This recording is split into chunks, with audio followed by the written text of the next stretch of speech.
Boa noite, sejam bem-vindos.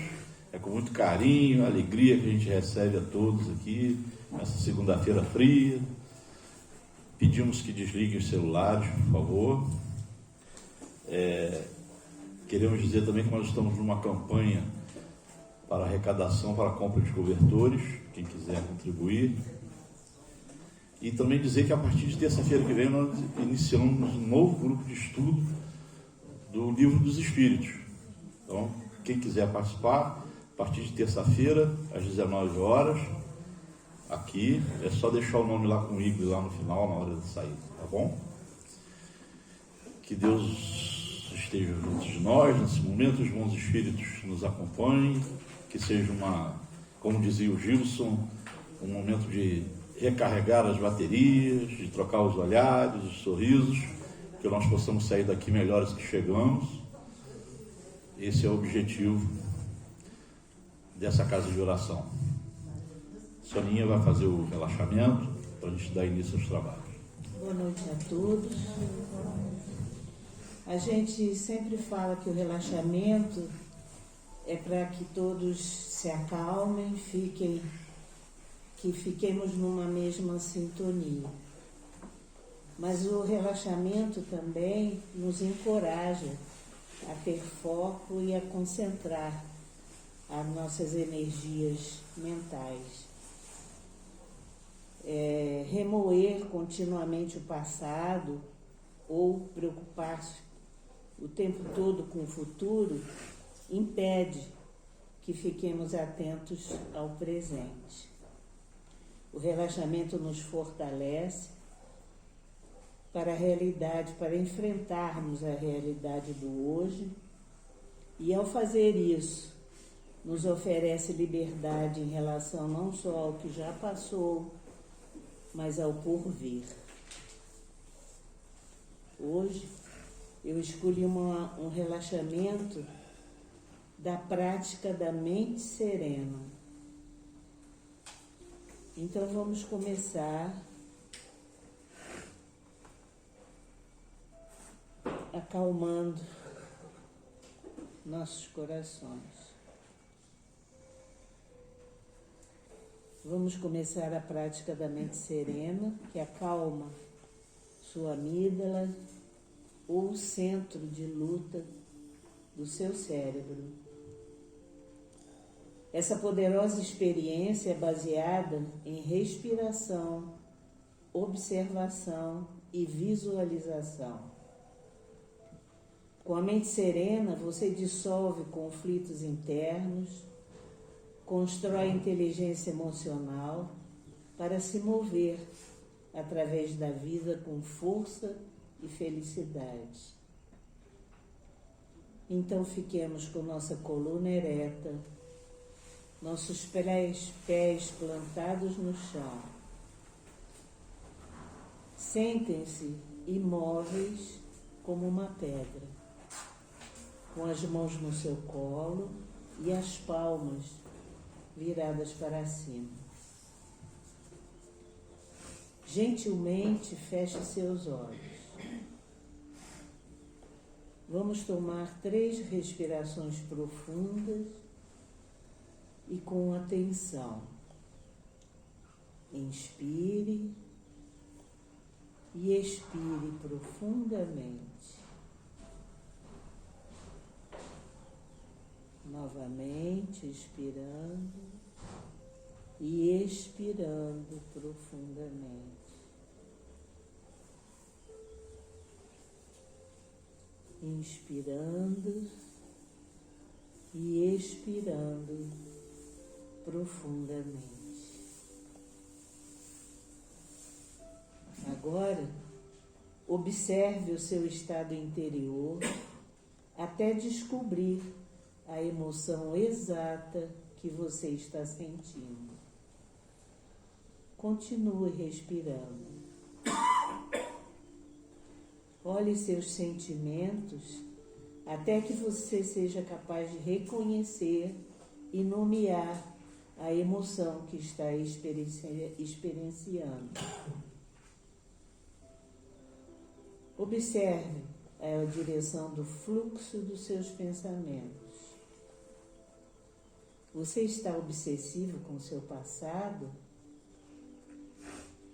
Você está projetando um futuro caótico? Ou você está no presente?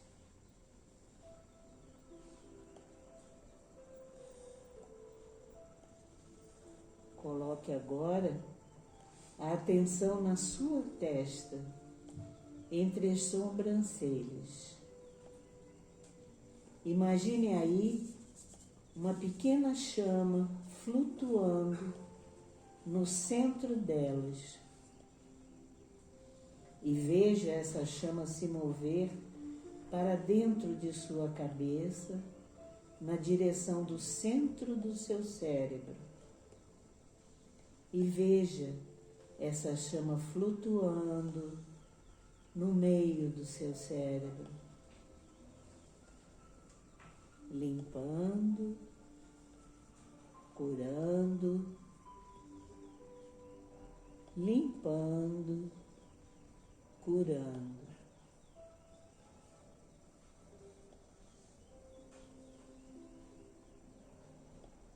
Você acabou de fazer a prática da mente serena. Pessoas que fazem essa meditação tendem a se sentirem calmas. Quanto mais você a pratica, alcança calma em meio aos conflitos e aos processos de decisão. Se você se encontrar em um dia estressante, pratique. Faça a prática da mente serena de 4 a 5 vezes ao dia e você verá o impacto maravilhoso. Seu cérebro entrará numa zona de maior sabedoria. Que haja calma na sua mente, que haja calma na mente das pessoas que você ama, que haja calma no mundo ao seu redor. Agora então, com nossos corações livres de qualquer sentimento inferior, vamos pedir, Senhor, que do centro da pureza que Tu és, que a chama violeta purificadora se irradie para todo o nosso planeta. Do seu coração, um foco de luz violeta envolvendo completamente o planeta Terra, transmutando, transformando e curando.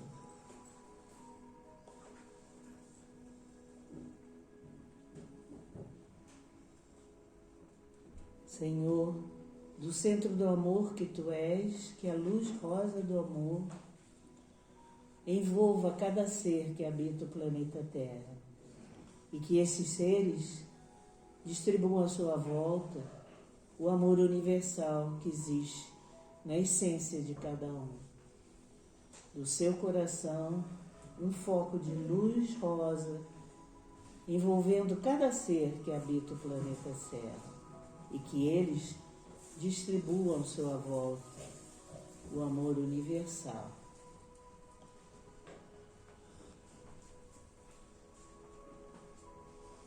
Senhor, do centro da paz que Tu és, que a luz branca da paz, escrito paz em dourado, ilumine completamente o nosso planeta, visitando os lugares de conflito, aflição, desespero, guerra. Sara, Pai, sara o nosso planeta. Do seu coração, um foco de luz branca, iluminando todo o nosso planeta.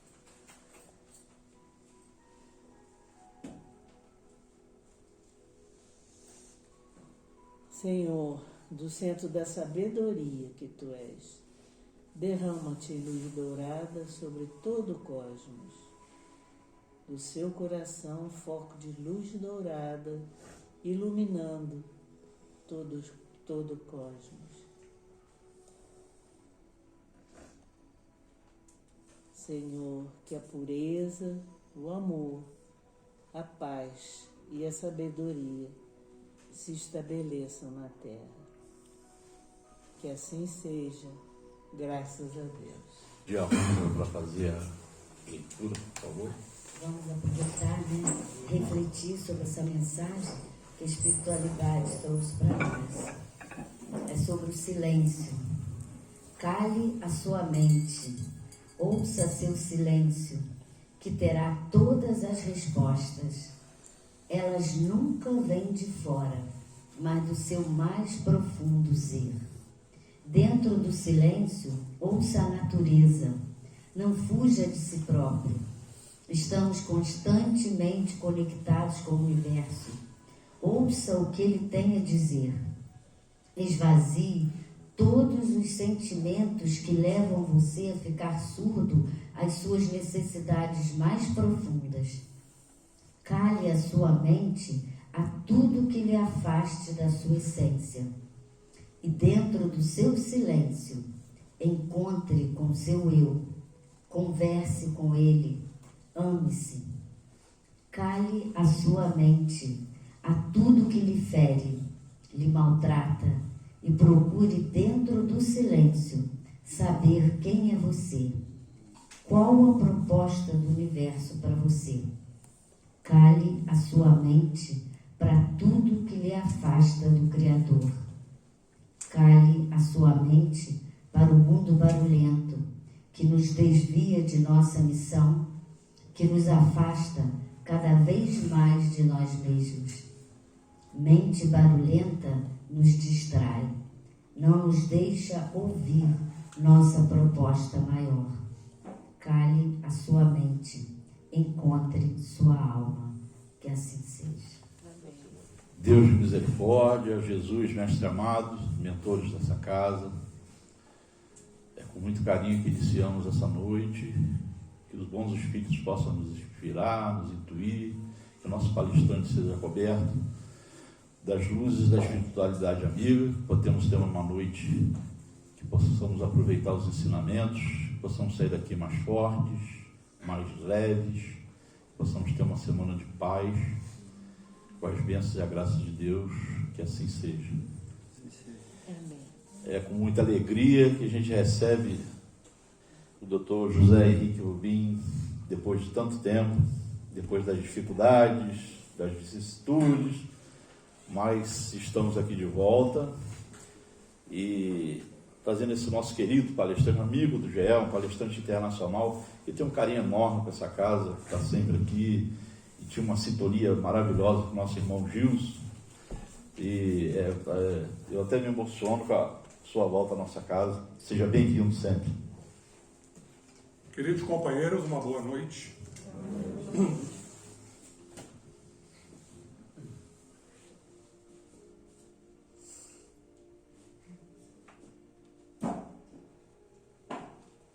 Temos que controlar, né?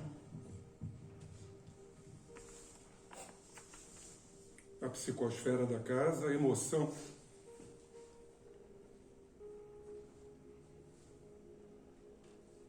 Certamente o nosso amigo aqui está.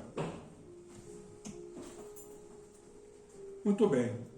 Eu fiquei muito atento à nossa irmã e me veio, como sempre acontece aqui nesta casa, algumas intuições para passar para vocês.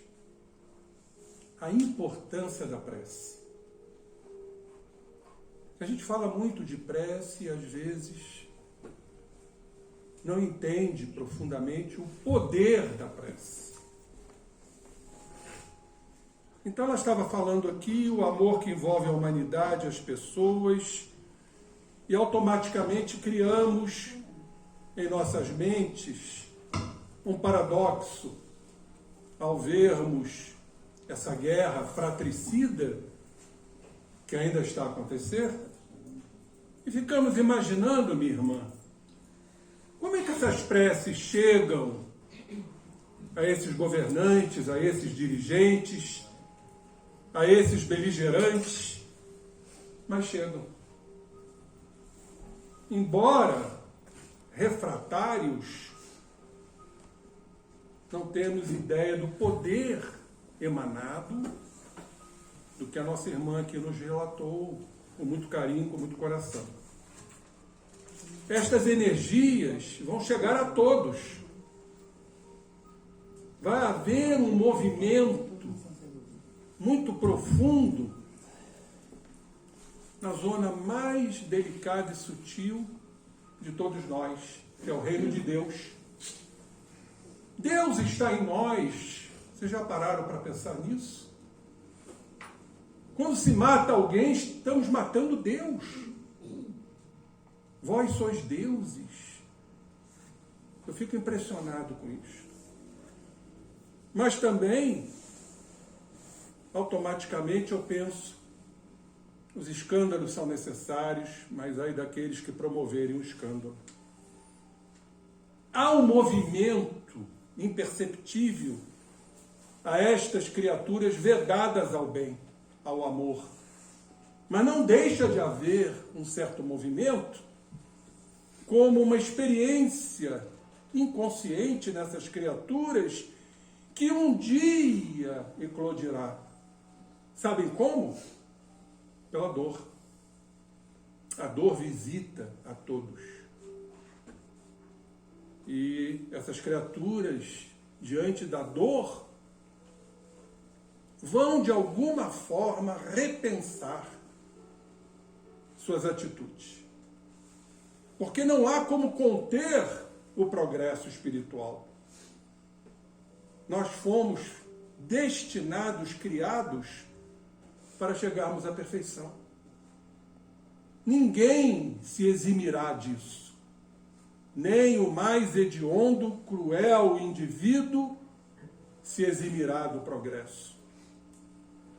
Quando a gente lê Chico, que nos diz que Adolf Hitler encontra-se em Plutão para poder ir restaurando o seu corpo perispirítico, sob os auspícios de nada mais, nada menos do que Mahatma Gandhi, que vai lá constantemente, ficamos maravilhados. Hitler um dia será Jesus, como todos nós seremos um dia espíritos puros.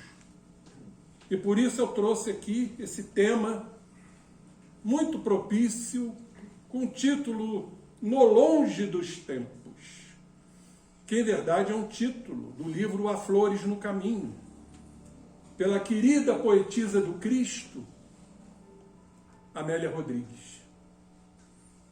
Amélia tem um vocabulário, um romantismo, uma poesia dentro de si, que mexe com as fímbrias mais íntimas de nossas almas, os recônditos de nossos corações. Pela pena querida e amada de Divaldo Franco. No longe dos tempos, exatamente foi o que Jesus veio na sua missão trazer. Uma fragmentação daquelas leis duras, ríspidas, mosaicas, a dureza, olho por olho, dente por dente. Ele vai trazer exatamente o amor. O amor que deve viger entre as criaturas. Amai-vos uns aos outros como eu vos amei. Não temos ideia ainda do que significa isto. Mas estamos a caminho. Estamos num processo lento, gradativo de desprendimento dos valores arraigados em nós, os valores pessoais. O egoísmo, a grande chaga a ser combatida. Então, no longe dos tempos significa, nessa pequenina frase, que esses tempos ainda estão longe. Talvez nem tanto, porque Jesus falou isso há bem tempo atrás, e já se passaram tantos e tantos séculos. Mas o que é longe dos tempos? Jesus veio trazer a esperança, companheiros. a esperança no porvir, a esperança no amanhã, a esperança, por mais que estejamos enfrentando vicissitudes, dores, complexidades, Jesus trouxe a esperança. Ele foi um marco, uma linha divisória, tanto que até no nosso calendário a gente diz antes de Cristo, depois do Cristo. Então não há ser igual, mais puro que o nosso Mestre. Então longe dos tempos significa que alcançaremos esse tempo, embora esteja longe. Vamos sim galgando os degraus, nos avantajando, moralmente falando, e creio que todos aqui presentes estão sendo beneficiados.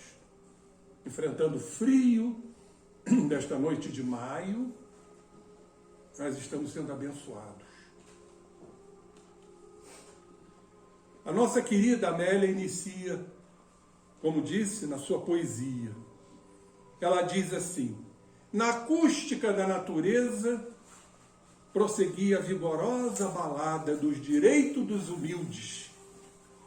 E eu destaquei isto, direito dos humildes. Há pouco apresentada no monte, foi logo a seguir do Sermão da Montanha. Vamos lembrar mais uma vez o que disse Gandhi, que se toda a literatura mundial fosse extinta e só sobrasse as bem-aventuranças, nada estaria perdido. Realmente é um louvor, é um cântico de Jesus para a humanidade. E a multidão, então, diante das bem-aventuranças, embevecida, perplexa, atônita, o mestre então chamou os companheiros, os discípulos, desceu o cerro na direção da cidade, na várzea além. Direito dos humildes. Significa humilde. Humilde, em verdade, significa reconhecer as nossas condições, o autoconhecimento. Quando a gente passa a se conhecer e se aceitar, estamos sendo humildes. Porque, etimologicamente falando, humildes ou humildade vem de humus, que quer dizer terra, quer dizer argila. Então, ser humilde é reconhecer a condição terrena. O que significa isto? Reconhecer a nossa realidade psíquica, espiritual, o que é muito difícil. Nós estamos sempre fugindo, porque a gente não quer se encarar. A gente não quer olhar as sombras que pertencem a nós. Então ficamos criando proteções, escapismos, desculpismos, justificativas, subterfúgios. E Jesus faz menção bastante forte com relação à hipocrisia, aparentar o que não somos, para auferir lucros. Então, ser humilde é se reconhecer. O direito de se reconhecer nossas impropriedades. Mas as emoções ainda estavam presentes, apressando os sentimentos dos ouvintes, com vistas exatamente ao futuro, a esperança, o porvir, parecendo que o dealbar, a aurora da era nova, dar-se-ia de imediato, que aliás é uma característica nossa, o imediatismo. Queremos tudo para ontem, não é verdade? Não temos a paciência devida, a resignação muito menos. Consequentemente, falta-nos a esperança nos momentos difíceis. que alicerçam a fé. A fé, em verdade, é alicerçada por esses 3 valores: paciência, resignação e esperança. Ciência da paz, saber esperar, que não significa nos apoiarmos na cadeira da inércia, da apatia, do deixa para lá, de adiar o problema, o que não deixa de ser uma fuga. A paciência requer trabalho com paciência. Bem-aventurados os pacíficos, uma das bem-aventuranças, porque serão chamados filhos de Deus. A grande filiação nossa com o Pai é a paciência, vem através da paciência. Resignação, como é difícil. A gente se resignar diante das dores que nos visitam, das dificuldades, dos conflitos. Nós estamos sempre prontos a reclamar. Sempre. Então nos falta este poder de compreensão, que é algo muito profundo. A compreensão é algo profundo. Quando falamos de compaixão, que é um termo muito utilizado, é uma frase até famosa do grande Dalai Lama, que diz que a gente pode viver sem a religião, mas jamais sem a compaixão. O que é compaixão? Muitos confundem compaixão com piedade. Quando a gente se apieda, de alguma forma a gente fica triste. O compassivo não. Ah, mas Jesus nunca ficou triste? Não. Jesus nunca ficou triste. Pois ele mesmo disse numa de suas frases: a vossa tristeza converter-se-á em alegria. Ou seja, a tristeza precisa ser convertida em alegria. E quem é alegre jamais fica triste. Nós é que oscilamos entre tristezas e alegrias, mas um convertido não. Jesus jamais se entristeceu. Ele se compadeceu, que é diferente.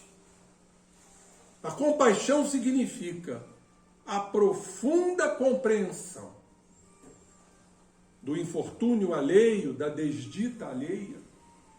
Isto é compaixão. Jesus se compadecia de nós, porque ele sabia o que iríamos passar através dos processos reencarnatórios. Por isso ele se compadecia. Agora, o imediatista quer tudo para ontem. Não aceita a dor, não aceita o dissabor, quer que seus problemas todos se resolvam da noite para o dia ou do dia para a noite.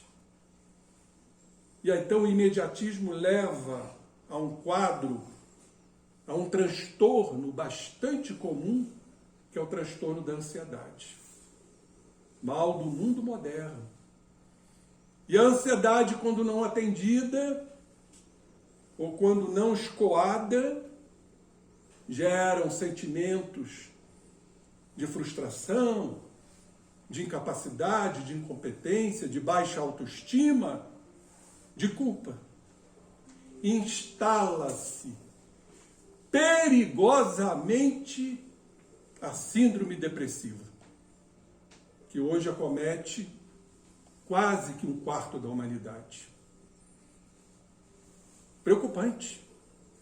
E a depressão ela está muito ligada ao suicídio, entendendo o alto índice de suicídios no planeta Terra, do desespero das criaturas, da desesperança, da vacuidade existencial. Vacuidade é um sentimento de vazio, de vácuo,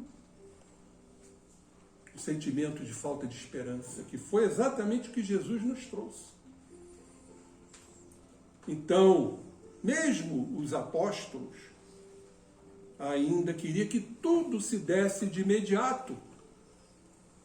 A música de felicidade, após as palavras de Jesus, que eram verdadeiras músicas, letras musicais, seus verbos eram de uma profunda musicalidade, permaneciam em ritmos de júbilos, e no sudário estrelado da noite, as harmonias divinas confraternizavam com os limites da terra.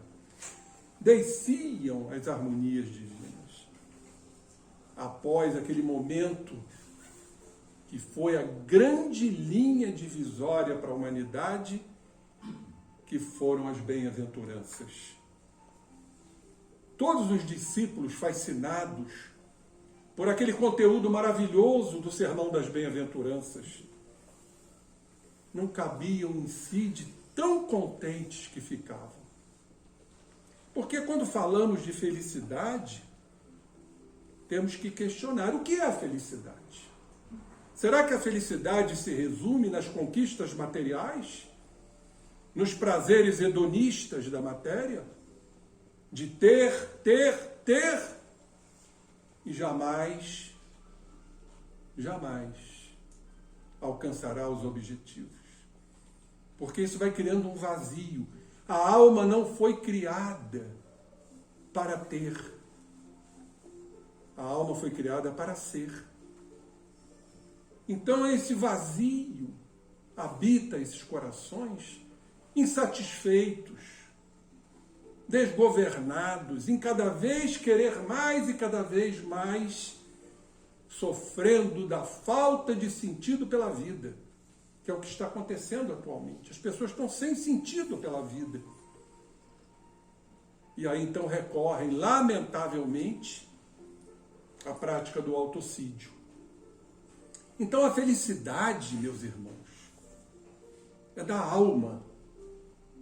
A felicidade é um estado de harmonia, é um estado de completude, de satisfação, quando a gente pratica um bem, quando a gente aplica um passe, como ocorrerá daqui a pouco. Há uma sensação de plenitude, há uma sensação de uma alegria íntima. Isto é a felicidade. São os prazeres espirituais da alma e não os prazeres materiais. Então, os apóstolos ficaram muito contentes e desejando sempre agregar questões novas. Eles queriam entender mais, entretecer considerações. E claramente faria a mesma coisa, utilizando-se do breve repouso do amigo, Jesus. Todos eles acercaram-se como crianças, curiosas, obedientes, e sem mais detenças ou delongas, começaram a interrogar Jesus das questões que lhes bailavam na mente. Senhor, falaram pela palavra sempre ponderada de Simão Pedro. Ele era o interlocutor direto. Pelo que podemos observar, as alegrias reservadas nos céus aos que sofrem na terra poderiam ser trasladadas para o dia a dia dos homens, caso nos dispuséssemos à vivência dos ensinos ouvidos desde hoje. Pedro abriu a porteira para mostrar a verdadeira alegria reservada nos céus. Aonde se encontram os céus? Jesus foi muito claro, companheiros. O reino de Deus não encontra-se nem aqui nem acolá. Encontra-se em vós. A paz está em vós. A felicidade está em vós. Tudo está em nós. O que nos falta é buscar. O que nos falta é modificarmos-nos internamente, fazer luzir as energias mais divinas que estão em nós. quando digo que nem sempre as sombras, numa visão junguiana, se referem às nossas deficiências, às nossas deformidades. Muitas sombras são oriundas da não conquista. Imaginem uma mata densa, repleta de cipoais, e no interior desta mata uma clareira, como se ali estivesse o reino de Deus. Nós temos que abrir essas florestas, nos embrenhar, para que então estas energias possam chegar. As coisas não estão fora, as coisas estão dentro. O céu está dentro. E os que sofrem na terra, Simão pontua isso, são os bem-aventurados. Bem-aventurados os que sofrem, bem-aventurados os aflitos, porque serão consolados. Isso é de uma profundidade muito grande. Significa entender nossos sofrimentos, ou melhor, nossas dores, para que soframos menos. Porque a gente pode sentir a dor e não sofrer. Sofrimento vem da alma. A dor muitas vezes é do corpo. Então o sofrimento é uma responsabilidade nossa, desde que entendamos a razão das nossas dificuldades, das nossas vicissitudes. Por que sofro? É uma grande pergunta que temos que fazer. Por que estou passando por isso? Alguma razão há de ter. Ou vocês acreditam no acaso? O acaso é o nada. Então, a partir do momento que começamos a entender essas feridas internas, bastante comuns em nós, somos os bem-aventurados, porque seremos consolados. Que venham a mim, vós que sofreis, falou Jesus, porque eu vos aliviarei. E Pedro continua, será possível acreditarmos na realização do reino de justiça e bondade para os próximos anos da humanidade? Vamos voltar lá atrás. Está se referindo aos próximos anos. Muitos descreem. Reino de justiça? Estamos passando por momentos tão difíceis. Fome, miséria, homicídios, suicídios, fratricídios, matricídios, feminicídios, tudo agora virou sídios. Infanticídios. Onde está o reino de justiça? Só a doutrina espírita responde por isso. Porque ela nos mostra a lei de causa e efeito, a lei de ação e reação, onde estamos aqui respondendo por nossos débitos pretéritos, de faltas que cometemos ou não. Claro que sim. Isto é justiça. É a justiça de Deus, porque sem isto nós não vamos evoluir, não vamos crescer, não vamos nos aprimorar. Só compreendendo as desventuras que estão presentes em nossas vidas. E aí começamos a mudar algo. E Pedro continuou. Como seguiremos as criaturas humanas na direção desse futuro, no longe dos tempos? E aqui ele faz uma pergunta muito interessante. Sob os suaves comandos do amor ou assodados pelos espículos do sofrimento? Qual é essa direção? Muitos vão dizer suaves comandos do amor. E os espículos do sofrimento? Mas se uns disserem precisamos crescer mediante os espículos do sofrimento, e o amor? Então costumamos dizer que amor e sofrimento estão próximos. Leon Denis, o grande apóstolo, nos diz que a dor educa, a dor aprimora e a dor sensibiliza. O sentimento de amor é um sentimento de sensibilização.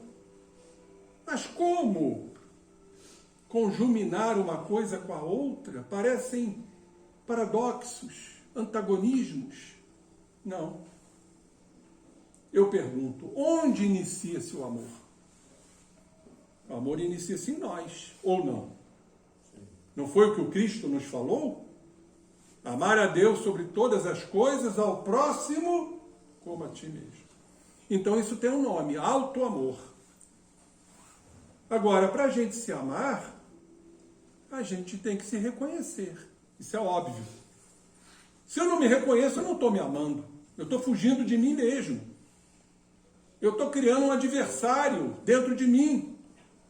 Foi exatamente isso que Jesus nos disse: reconciliai-vos depressa com teu adversário enquanto estás no caminho com ele. Esse adversário não é o inimigo de fora, que é apenas um estímulo, é o inimigo que você traz dentro de ti. E que você vive fugindo dele. Eu só tenho uma forma de transformar um inimigo num amigo, é abraçando-o. Então a gente tem que se abraçar. Isso é auto-amor, mas é doloroso. Portanto, o auto-amor é um processo muito difícil, que requer muita humildade, uma grande dose de humildade. E não ficar criando camuflagens como a gente faz. Ah, eu não quis dizer isso. Disse. Não me magoo não, me melindro. Mesma coisa.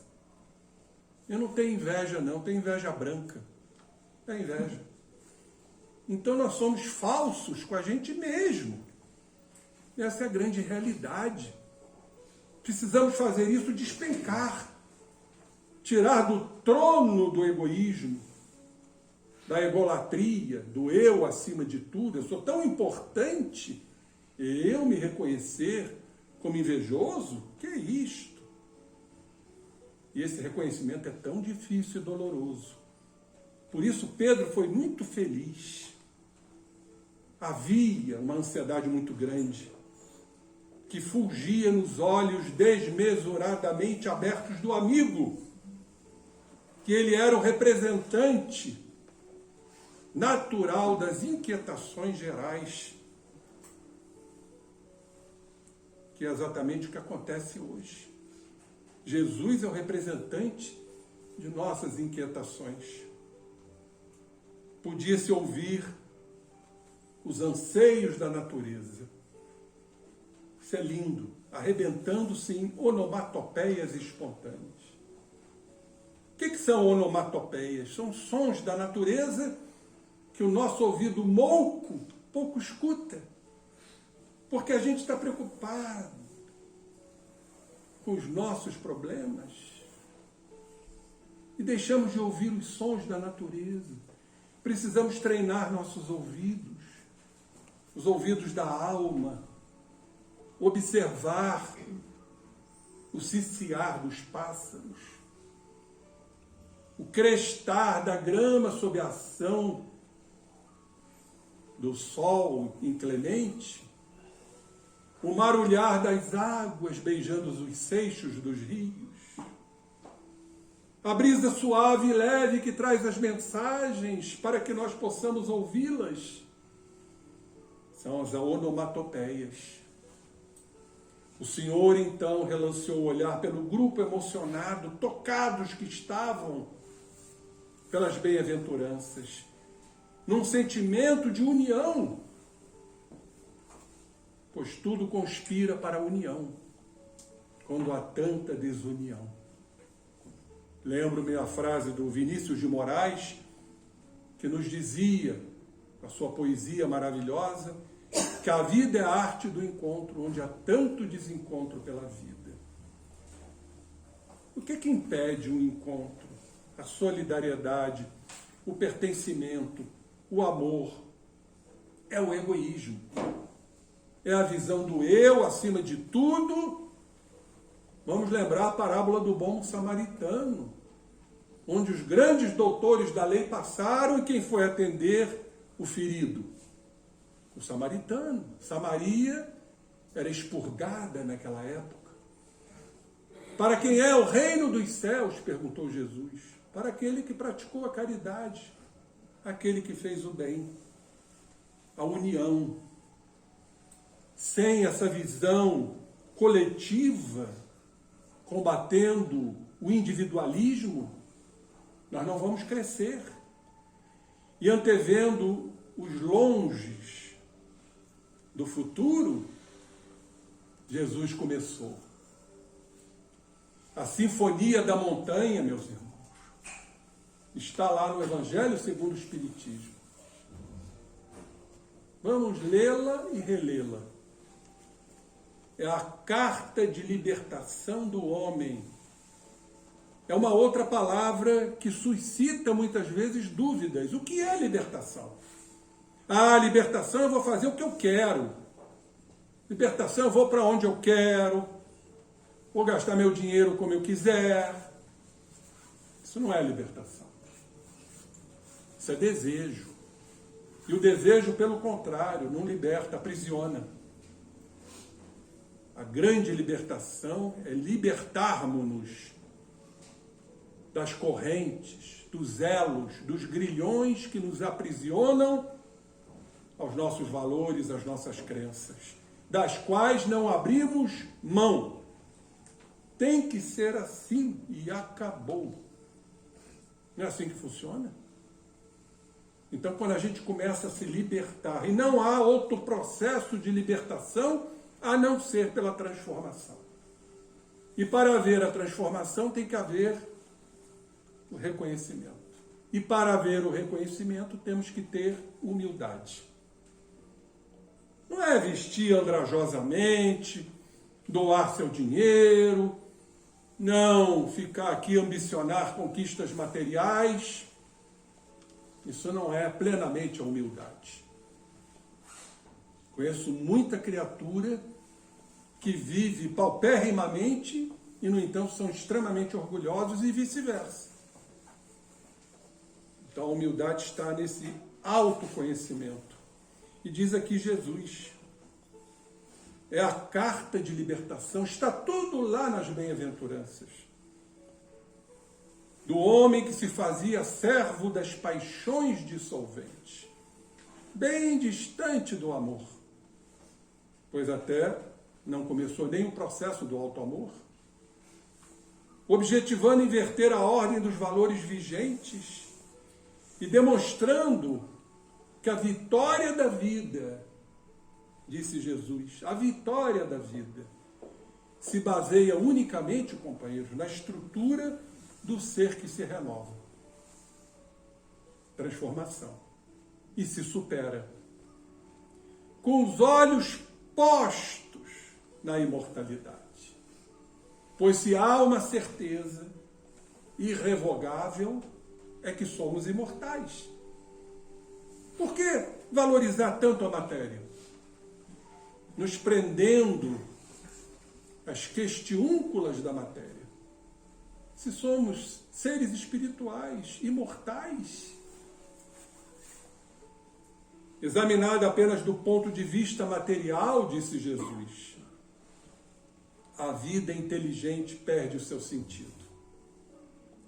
Então não adianta evolução intelectual, cientista, competente, se a visão desta criatura, que eu chamo de visão monoocular, está voltada unicamente para a matéria. Não é uma vida inteligente. Isso perde o sentido. Está lá na Lei de Progresso do Livro dos Espíritos. Tem que haver o desenvolvimento da inteligência para depois haver a secundação pela moral. Porque muitas vezes a criatura usa a inteligência para a sua satisfação pessoal, para os seus interesses pessoais egoísticos. então essa vida inteligente perde o sentido. Considerando-se, meus irmãos, a brevidade do seu curso, que logo se dilui aos ósculos da morte. Ósculos são beijos. A morte vai nos beijar sempre. E Paulo, o grande apóstolo, quando ele se emancipou do corpo, quando ele cochilava naquela caverna de Tauro, repelido que foi pelo seu pai, ele olhou e viu o seu corpo. Ele entendeu que não havia morte. Tanto que ele nos disse: ó morte, onde está teu aguilhão? Ó inferno, onde está tua vitória? Mas somos beijados pela morte física, da decomposição orgânica, da transformação. Agora, disse Jesus, observada, porém, sob a angulação indimensional da imortalidade, adquire um outro sentido, uma outra finalidade, apresentando meios e metas para colimar seus objetivos. Mas Jesus acrescenta aqui, companheiros, imediatista, ser humano imediatista, no entanto, e porque ignora em profundidade o compromisso eterno para com o Pai Criador, a criatura se deixa galvanizar pelo egoísmo e pelas paixões, que vão armar instrumentos de destruição. O egoísta se destrói lentamente. Eu não tenho a menor dúvida, como médico, que não existe a doença, existe o doente.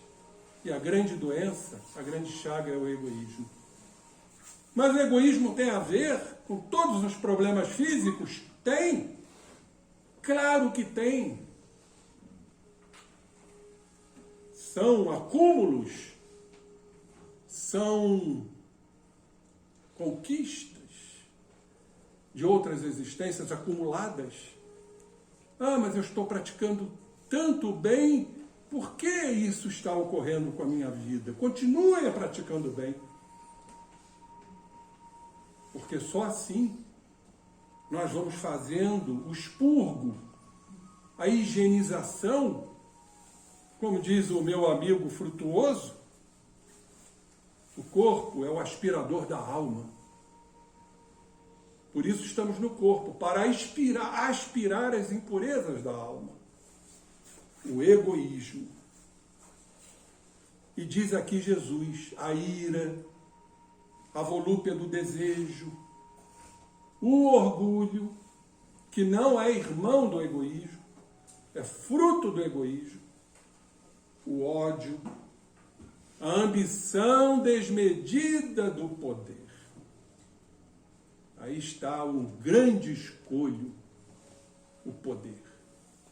As criaturas ficam completamente tontas, atônitas diante do poder de mandar, de desmandar, de dar ordens. Esse poder é completamente diverso, completamente antagônico do poder do amor. De um lado está o poder do amor, que é o do Cristo. O outro está o poder temporal, o poder... Todos aí vivem aficionados para ter o poder. Nem sempre é o dinheiro, é o poder. O poder é que embriaga, o poder é capitoso, sobe a cabeça da criatura. Porque equivocadamente lhe faz mostrar que ele é um poderoso. E nada pode atritá-lo, porque ele é muito poderoso. Só que a vida é uma grande escola. Aí vem lhe mostrar que ele não é tão poderoso assim. Aí a criatura desaba. Desaba fragorosamente. Diante do fracasso, da derrota íntima, de ele se ver que não é tão poderoso assim. que a mínima contrariedade o derruba. E aí a criatura, literalmente, acaba se destruindo. E eu não poderia deixar de fazer aqui uma menção, no estudo da nossa querida Amélia, sobre o egoísmo, porque eu achei muito importante. Porque todos nós, de alguma forma, estamos inseridos nessa questão. Uns mais, outros menos. Mas às vezes a gente é egoísta com as pequeninas coisas que passam imperceptíveis. Não mexe nesse copo não, que ele é meu. O que é nosso? Nada nos pertence, companheiros. Nada nos pertence. O egoísmo está atrelado diretamente ao apego. E segundo Pierre Weil, um grande psicólogo, ele nos diz que a raiz de todo o sofrimento humano é o apego. A gente se apega materialmente, a gente se apega sentimentalmente, a gente se apega aos nossos valores. Tudo a gente utiliza o pronome possessivo, meu, minha, tua, teu. Ah, é meu filho. Não é seu filho. Ele está seu filho. É diferente. Porque quando a gente diz é meu filho, ele se vai, vem o sentimento de perda. Como se a gente estivesse perdendo algo que não nos pertence. Nem nós nos pertencemos, porque somos filhos de Deus. Temos que criar esta ideia do desapego. Porque senão vamos ficar aí nos acotovelando nos processos de dor. Ah, eu perdi. Eu escuto isso de espírita, minha irmã. Eu perdi meu pai, então ele é sua posse? Ele te pertence? Não. Nós temos que mudar os conceitos para não continuarmos nas mesmices. Porque diz o Pierre Weil, a raiz de todo sofrimento é o apego. O apego leva o medo. O medo de perdermos aquilo que a gente pensa que é nosso. Ah, tenho medo de perder minha mãe, tenho medo de perder minha fortuna, tenho medo de perder meu emprego. E diz ele, o medo gera estresse, ansiedade. Ah, mas todo mundo vive estressado. Temos que mudar esse conceito normótico. Ah, virou um consenso, todo mundo é estressado, eu também vou ser. Que isso, gente? Jesus alguma vez se estressou? Não. Absolutamente não. Ele é a imagem. Ele é o governador a ser seguido. E não fulano, beltrano ou cicrano. Porque a sociedade diz, todo mundo se estressa. Vocês sabem o que acontece dentro de um organismo físico mediante o estresse? Vocês têm ideia? Então é normal que o estresse leve a um câncer, a uma doença autoimune, a uma hipertensão arterial, a um diabetes? Ah, eu herdei do meu pai. Será? Conheço muita gente que não tem pais diabéticos e são diabéticos. Hipertensos que não têm pais hipertensos. Então essa teoria está caótica. Teoria da ditadura dos genes caiu de moda. Não somos escravos do nosso código genético. Nós somos escravos de nossos pensamentos. Aí sim. São eles, como disse aqui a nossa irmã. Como é que é o nome? A mente? Mente serena. Mente serena. E as células vão agradecer. Sobretudo. Então nós temos que trabalhar isto. Ansiedade. Ansiedade é típico da criatura orgulhosa, da criatura egoísta. Ele quer tudo do seu jeito. E como ele acha que não vai acontecer, entra num estado de ansiedade, de medo, de insegurança. Será? Se? São dois termos muito utilizados pelo ansioso. Será? Se? E se acontecer? Será que vai acontecer? Então a gente sofre antes do tempo. E as nossas células não querem isto. Porque não é uma mente serena. Pois é. Então a medicina vai começar a reformular esses paradigmas. E companheiros, a cura está em nós. Somos nós os detentores da cura. Tudo bem que a medicina ajuda, é um remedinho aqui, outro ali, que a gente ainda precisa, mas essa não é a legítima cura. A legítima cura é a autocura. Jesus disse isso. Jesus nunca disse eu te salvei. Ele impunha as mãos e dizia, tua fé te salvou. O que a gente precisa mais? Egoísmo. Capítulo 12. Eu não me canso de ler isso. Para ver se a minha mente também um tanto empedernida se abra. Kardec perguntou, questão 913, dentre os vícios, meus irmãos, qual que se pode considerar radical? Kardec está perguntando, qual o vício mais radical?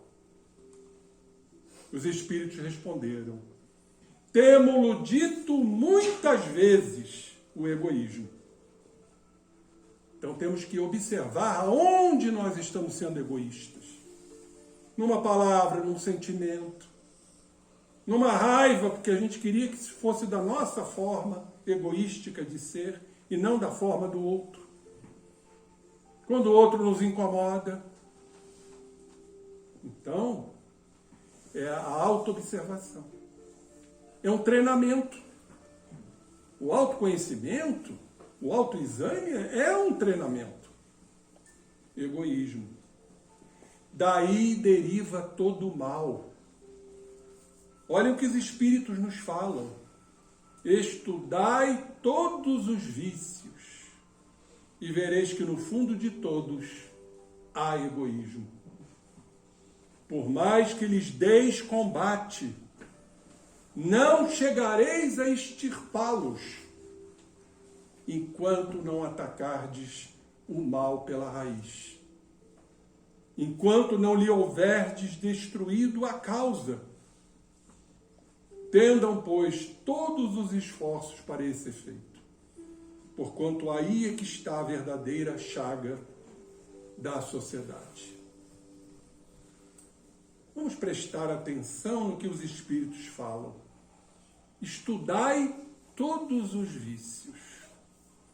Aí eu vou pegar o Evangelho e vou estudar o egoísmo. Acabou? É por aí? Não. Nós estamos fazendo uma leitura. E a leitura interna? Então nós temos que estudar os nossos vícios, que no fundo de todos há o egoísmo dentro de nós. Senão nós vamos nos iludir, companheiros. Porque apego, egoísmo, tudo isto é uma ilusão. E nós não podemos mais nos iludir. Não há mais tempo para isso. O momento da transição chegou. Ou retornaremos ou não retornaremos. Será que iremos para orbes onde há prantos e ranger de dentes?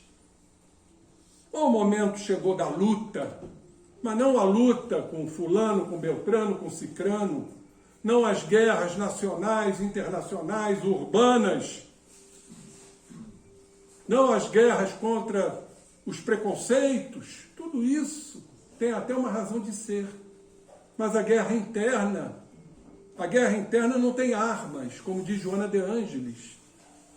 É uma guerra com nós mesmos para nos modificarmos nas pequeninas coisas, para que há o longe dos tempos. Para que a gente esteja iniciando a plantação, para mais tarde colhermos. Temos que atacar o mal pela raiz, não há outro caminho. Olha o que dizem os espíritos mais.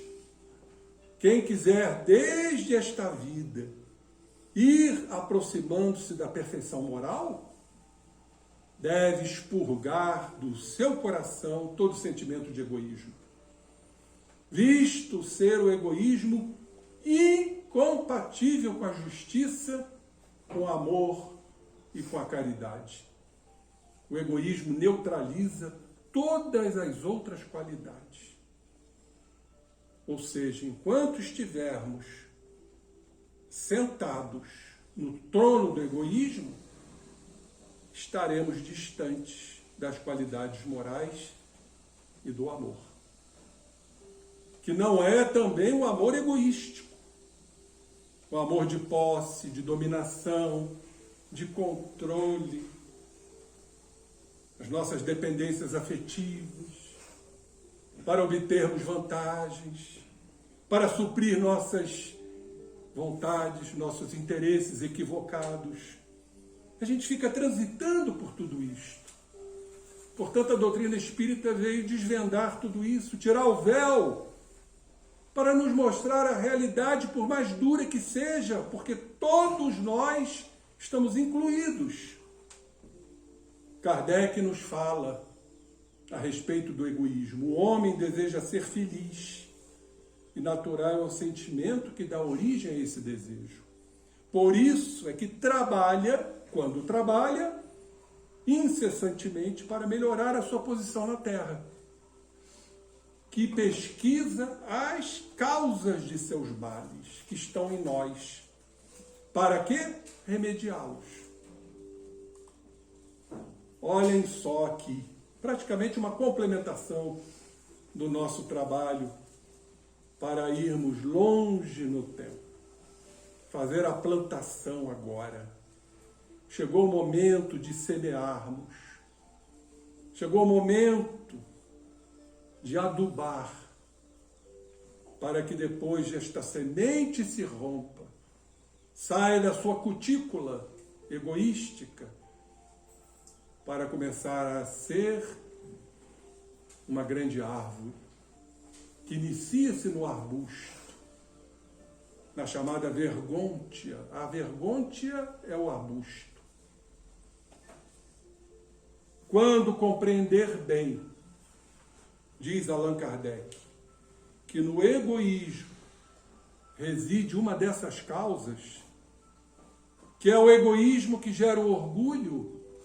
Quando a criatura é orgulhosa, é porque esse orgulho é oriundo do egoísmo, que é o vício mais radical. A ambição, a cupidez, a inveja. Meu Deus, isso é um sentimento tão desastroso, tão sutil, tão escondido, mas que precisa ser falado. O invejoso é a criatura que se sente incompetente, incapaz e acha que o outro conquistou a vitória quando muitas vezes não conquistou. Mas ele se sente diminuído no brilho alheio, que nem sempre é brilho. Mas ele assim se acha, porque ele traz um sentimento de inferioridade, de baixa autoestima incrível, fruto do orgulho ferido, da incapacidade, da incompetência, da culpa que ele carrega de ter falhado e por não admitir a falha. Eu estou falando isto porque eu tenho certeza absoluta que as doenças de autoagressão estão aí, íncitas. Essa imensidão de doenças autoimunes.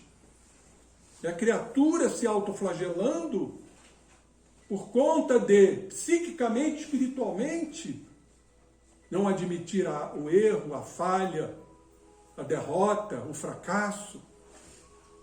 Então ele começa a fabricar anticorpos contra ele próprio, num processo autodestrutível, terrível, doloroso. O ódio O ciúme, outro sentimento que muitas vezes é confundido como zelo. Ah, não tem ciúme, não, tem zelo. Não, não tem zelo, não, tem ciúme. Ciúme é o medo de perder aquilo que você imagina que é seu. Isto é ciúme. É o controlador. É aquele que está sempre desconfiando do próximo, porque em verdade não confia em si próprio, já que por trás do ciúme está a insegurança, está o medo, e que a cada momento tudo isto o magoam.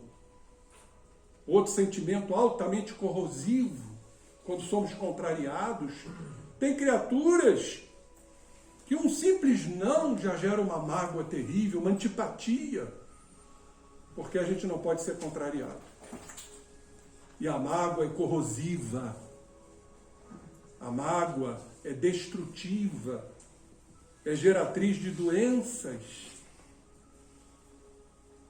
A mágoa, no fundo, é a extensão, a projeção da nossa culpa no outro. Eu tenho que encontrar um culpado, nunca sou eu. Então eu projeto a minha culpa no outro e eu sou a vítima. Eu sou o culpado, eu não sou o culpado, eu sou a vítima. Eu sou o pobrezinho. Aí vem a mágoa. E diz aqui, finalizando, tudo isto perturba todas as relações sociais. É o que estamos a ver aí. As dissensões, as cisâneas, as guerras, os afastamentos, os isolamentos, os encastelamentos. A criatura cada vez mais está encastelada, porque ela não pode ser contrariada, então já não sai mais. Vive num processo fóbico social, torna-se antissocial. Ah, não vou conversar com esse vizinho, não. Não vou conversar com fulano. Então a criatura começa a entrar num processo não de solitude, mas de solidão. Solidão terrível. E ele perde o sentido pela vida, que não é se isolar. Então Kardec diz aqui, isso vai perturbando as relações sociais, vai provocando as dissensões, vai aniquilando a confiança e obriga a se manter constantemente na defensiva contra o seu vizinho, contra aqueles que estão ao seu derredor. E a gente está vendo isso nos lares. E outras coisas que contribuem para isso, né? Nada contra, porque eu acho que toda tecnologia, ela cumpre um progresso. O que não pode haver é exagero. A gente vê isso na rua, a gente vê isso nos restaurantes. Está faltando diálogo. O pai com celular, a mãe com celular, o filho com outro celular, o outro com outro celular. Onde está o diálogo? Onde está a educação? Então as pessoas estão vivendo um mundo próprio. Um mundo factício, artificial. Sabe lá em que sites estão entrando? De repente, incitando a criatura, porque existe a obsessão virtual. Os espíritos maquiavélicos, eles trabalham com as imagens.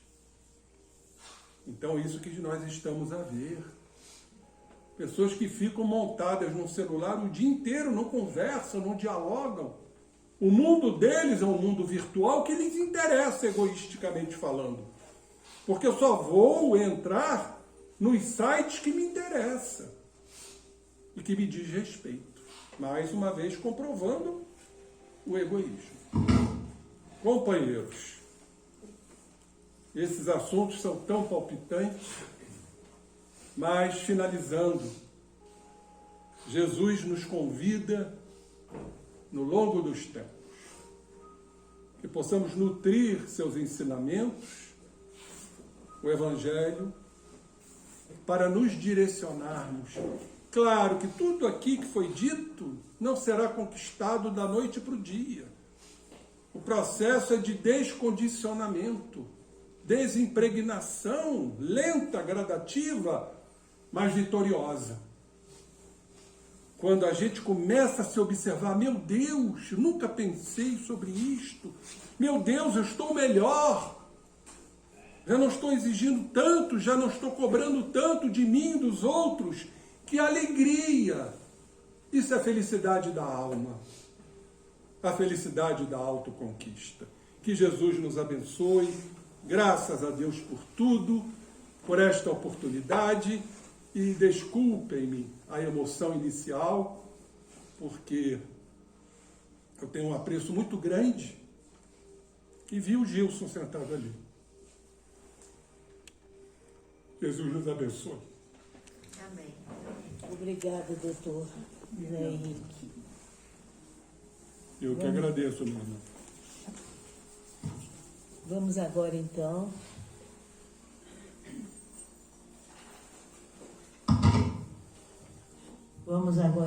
passar aos passos.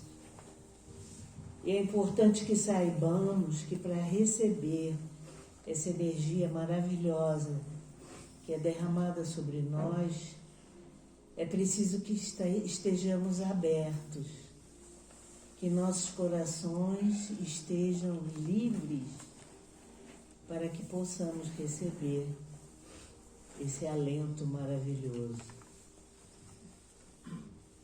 Então vamos pedir,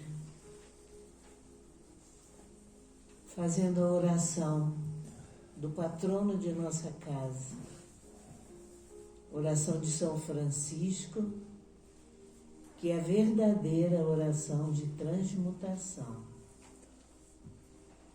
Senhor, fazei de mim um instrumento da vossa paz. Onde houver ódio, que eu leve o amor. Onde houver ofensa, que eu leve o perdão. Onde houver a discórdia, que eu leve a união. E onde houver a dúvida, que eu leve a fé. Onde houver erro, que eu leve a verdade. Onde houver desespero, que eu leve a esperança. Onde houver tristeza, que eu leve a alegria. E onde houver trevas, que eu leve a luz. Ó Mestre, fazei que eu procure mais consolar que ser consolado, compreender que ser compreendido, amar que ser amado, pois é dando que se recebe, é perdoando que se é perdoado, e é morrendo para a vida eterna que se vive. Amém. Terminada então os passes e a água fluidificada, nós temos muito que agradecer, muito. As bênçãos derramadas sobre nós foram imensas. Agradecemos a Maria Santíssima, nossa Mãe querida, que juntamente com seu Filho bem-amado, Jesus nosso Mestre, todos os mestres ascensionados e arcanjos, que nesse instante se acercaram de nós, que ajude-nos a encontrar a nossa saúde, a nossa paz, o nosso equilíbrio e a nossa sabedoria.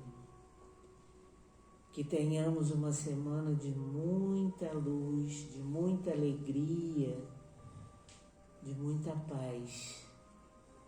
E semana que vem, novamente, estaremos aqui para recebê-los com muito carinho e muito amor. Muito obrigada e uma boa noite para todos.